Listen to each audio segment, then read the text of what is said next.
بسم اللہ الرحمن الرحیم الحمد للہ رب العالمین والصلاة والسلام علی رسولہ الکریم وعلی آلہ واصحابہ اجمعین وعلی کل من تبعہم بإحسان الی یوم الدین. اما بعد، محترم بزرگوں اور دوستوں، السلام علیکم ورحمۃ اللہ وبرکاتہ. حضور نبی کریم سرور دو عالم صلی اللہ علیہ وسلم کی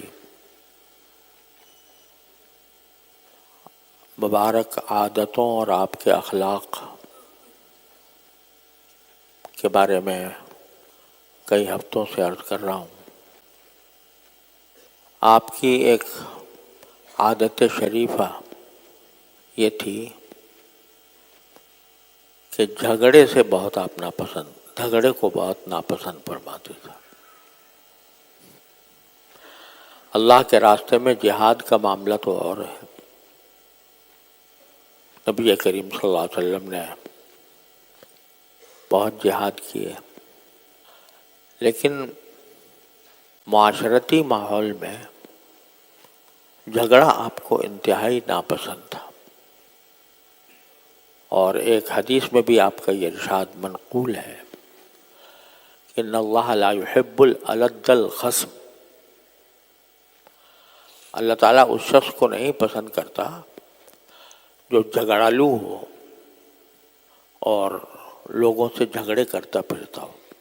جس جگہ آپ کو یہ اندیشہ ہوتا کہ اس سے مسلمانوں میں کوئی جھگڑا کھڑا ہو جائے گا اور اس کام سے آپ کا لیے بچنا ممکن ہوتا، تو آپ ہر ایسے کام سے بچتے تھے جس میں اندیشہ ہو کہ مسلمانوں کے درمیان باہم جھگڑا ہو جائے گا.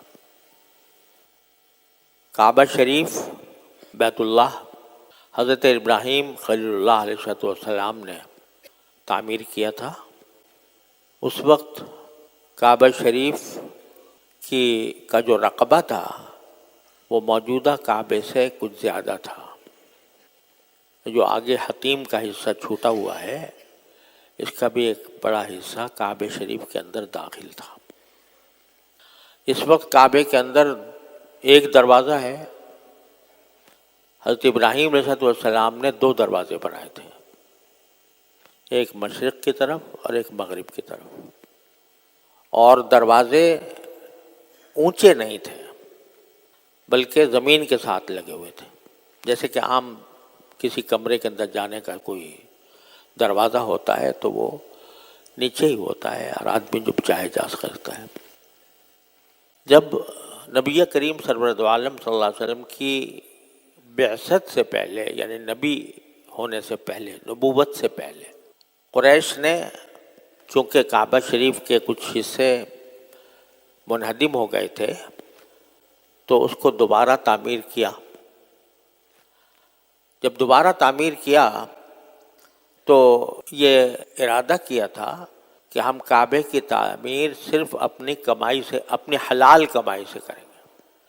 اب حلال کمائی جو ہے وہ کم تھی، اس لیے جو پورا رقبہ تھا کعبے کا اس کو پورے کو کعبے میں شامل نہیں کیا بلکہ کچھ حصہ چھوڑ دیا جو آج کل حتیم کے نام سے مشہور ہے.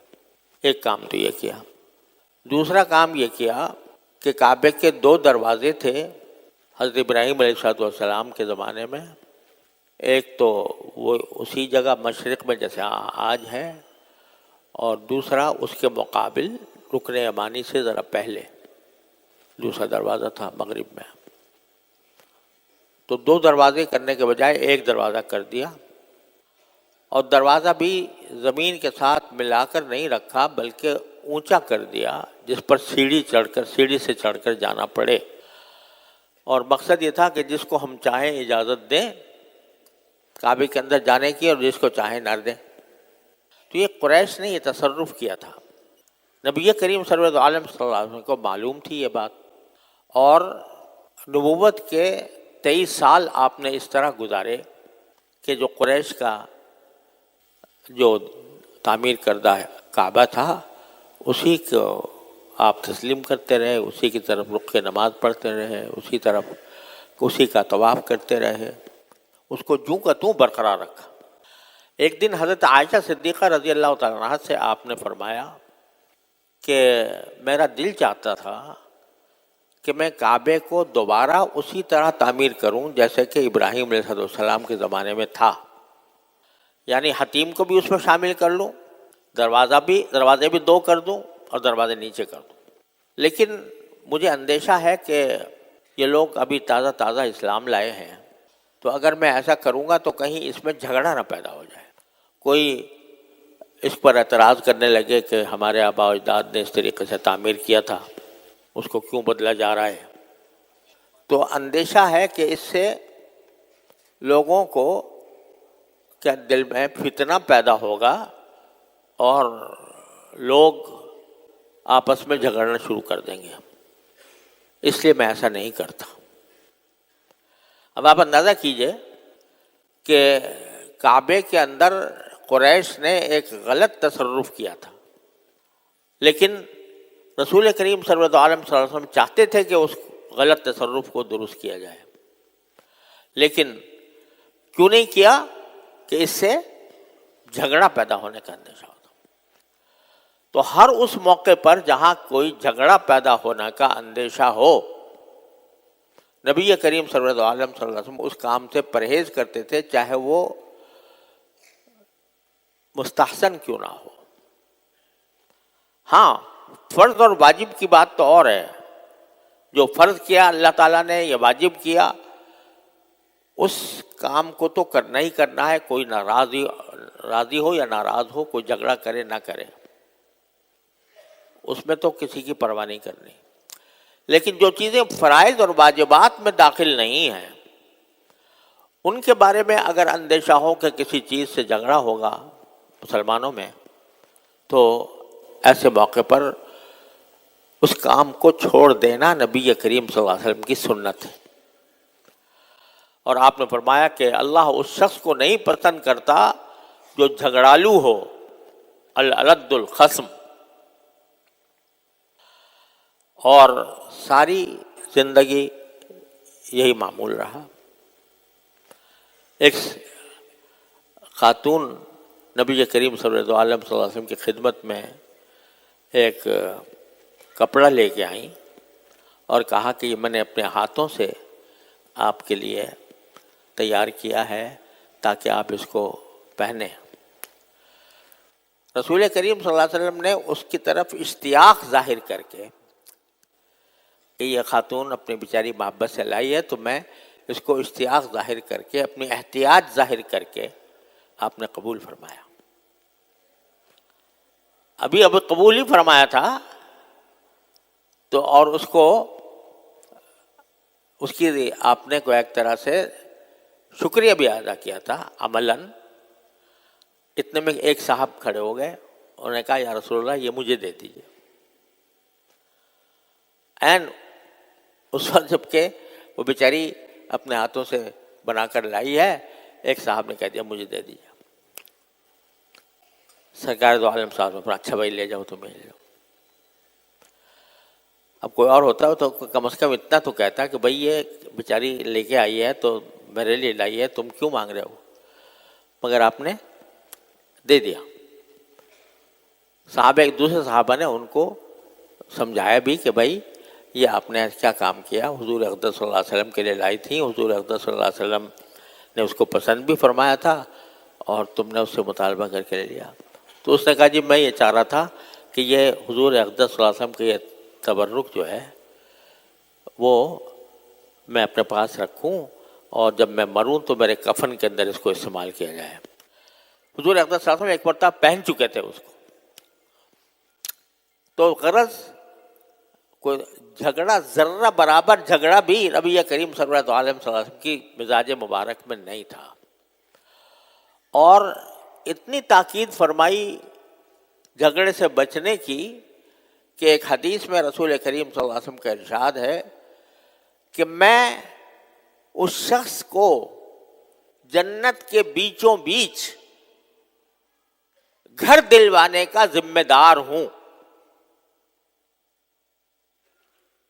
اس شخص کو جنت کے بیچوں بیچ گھر دلوانے کی میں ذمہ داری لیتا ہوں، ضمانت لیتا ہوں۔ کس کو؟ جو برحق ہونے کے باوجود جھگڑا چھوڑ دیں۔ یعنی کسی معاملے میں اختلاف ہے اور کوئی جھگڑا ہے اور ایک آدمی برحق ہے اپنے کام میں، لیکن چھوڑتا ہے چلو بھائی میں اپنا حق چھوڑ دیتا ہوں، خام کا جھگڑا کرنا اچھا نہیں ہے، اس لیے اپنا حق چھوڑ دیتا ہے، تو اس کو میں جنت کے بیچوں بیچ گھر دلوانے کا ذمہ دار ہوں، حق پر ہونے کے باوجود۔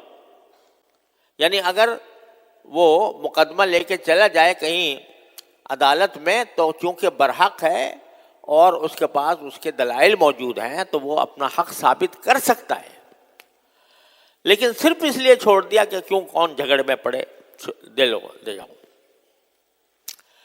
میں نے اپنے والد ماجد قدس اللہ تعالیٰ سرہ، اللہ تعالیٰ ان کے درجات بلند فرمائے، ساری زندگی یہ معمول دیکھا کہ جہاں کہیں کوئی جھگڑا پیش آنے کا اندیشہ ہوا، اپنا بڑے سے بڑا حق چھوڑ دیا، ذاتی معاملے میں بھی، کیونکہ جھگڑے سے آپ بہت متنفر تھے۔ یہ دارالعلوم جو آج آپ جس میں آج بیٹھے ہیں، اس کا واقعہ بھی آپ کو سنا دوں۔ دارالعلوم ابتدا میں قائم ہوا تھا نانک باڑے کی بستی میں کے چھوٹے سے محلے میں، اور ایک چھوٹا سا اسکول تھا کسی زمانے میں، وہ بیکار پڑا ہوا تھا، اس میں جھاڑو دے کر، اپنے ہاتھ سے جھاڑو دے کر میرے والد ماجد رحمۃ اللہ علیہ اور ان کے مولانا نور احمد صاحب رحمۃ اللہ علیہ، جو ہمارے دارالعلوم کے پہلے ناظم اعلیٰ تھے، اپنے ہاتھ سے جھاڑو واڑو دے کر صفائی کر کے وہاں دارالعلوم قائم کیا تھا۔ اب اس میں چاروں طرف سے لوگ طلبہ آنے شروع ہو گئے، جگہ تنگ پڑ گئی، تو ایک میدان پڑا ہوا تھا شہر میں جو حضرت علامہ شبیر احمد صاحب عثمانی رحمۃ اللہ علیہ کے مزار کے ساتھ تھا، آج جہاں اسلامیہ کالج بنا ہوا ہے۔ وہ پورا میدان اللہ تعالیٰ نے اس وقت کی حکومت کو یہ توفیق دی کہ وہ پورا میدان دارالعلوم کے نام الاٹ کر دیا، اور جو کراچی کی میونسپل کمیٹی تھی اس میں باقاعدہ قرارداد منظور کر کے وہ میدان دارالعلوم کو دے دیا، اس غرض سے کہ وہاں پر ایک دینی مدرسہ دارالعلوم قائم کیا جائے۔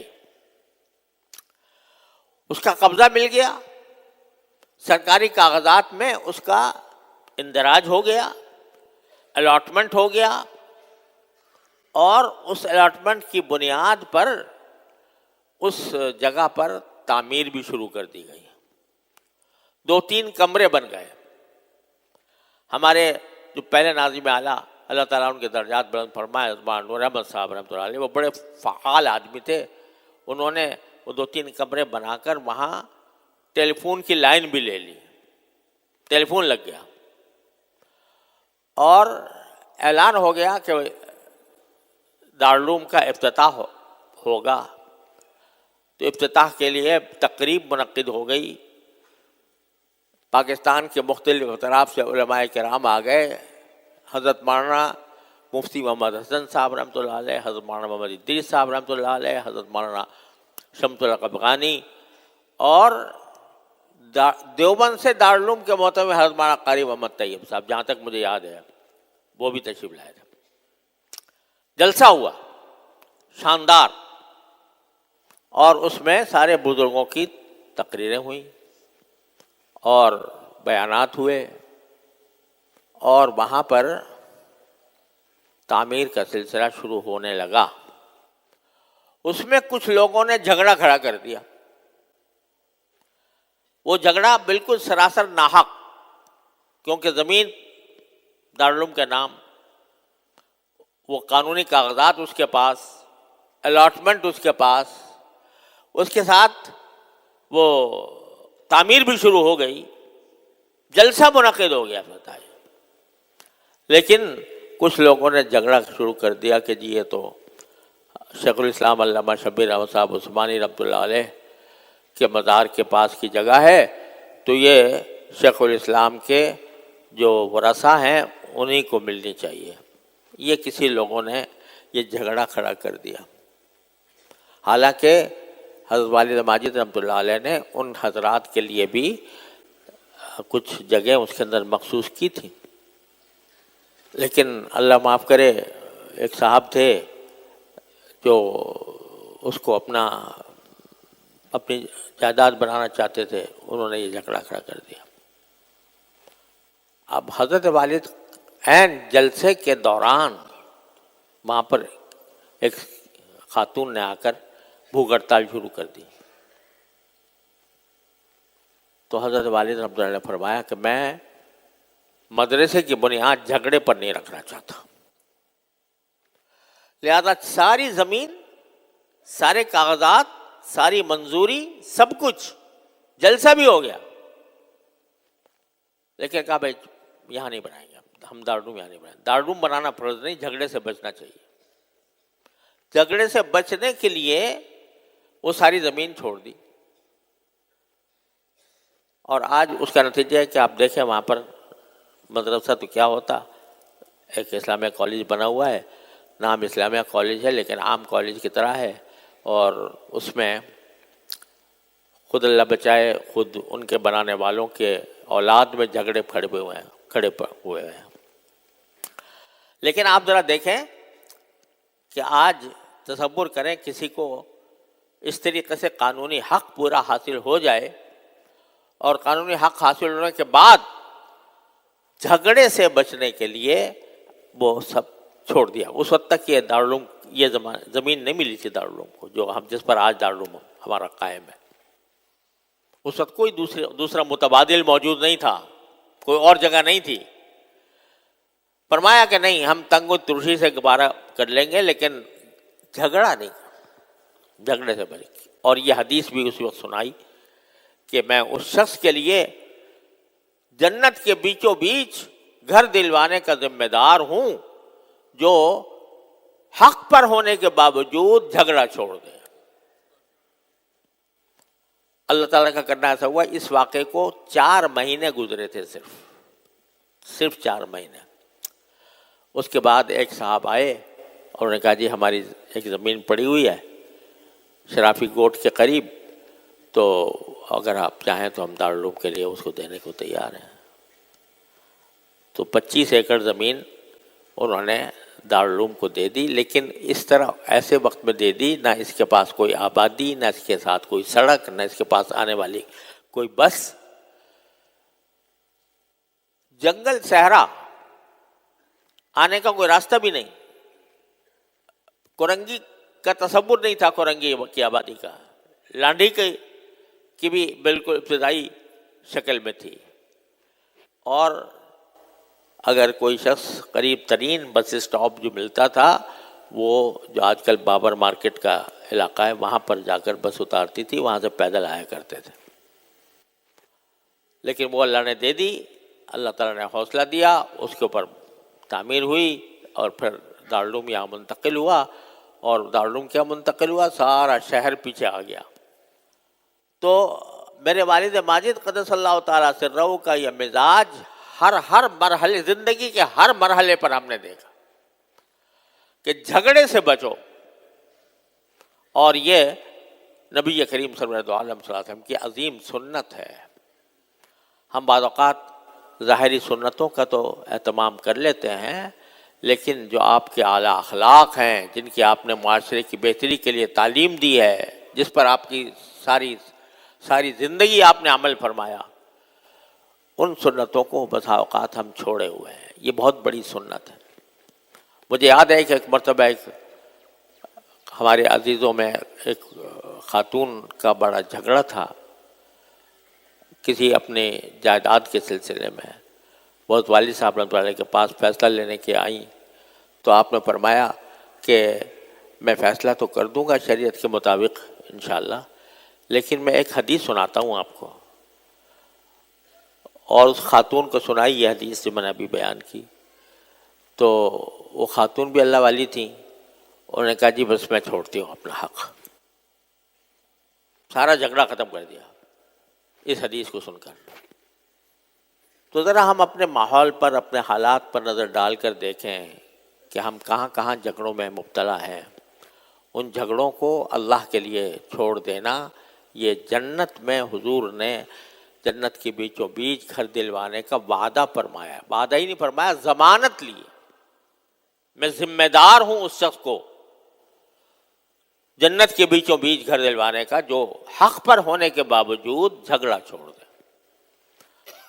تو میرے بھائی اور عزیزوں، یہ بڑی زبردست سنت ہے رسول کریم صلی اللہ علیہ وسلم کہ جھگڑا چھوڑ دو، اپنا حق چھوڑ دو جھگڑے کے، تاکہ مسلمانوں میں جھگڑے کی فضا پیدا نہ ہو.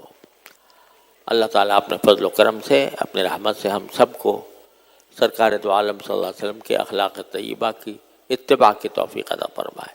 وآخر دعوانا الحمدللہ رب العالمین.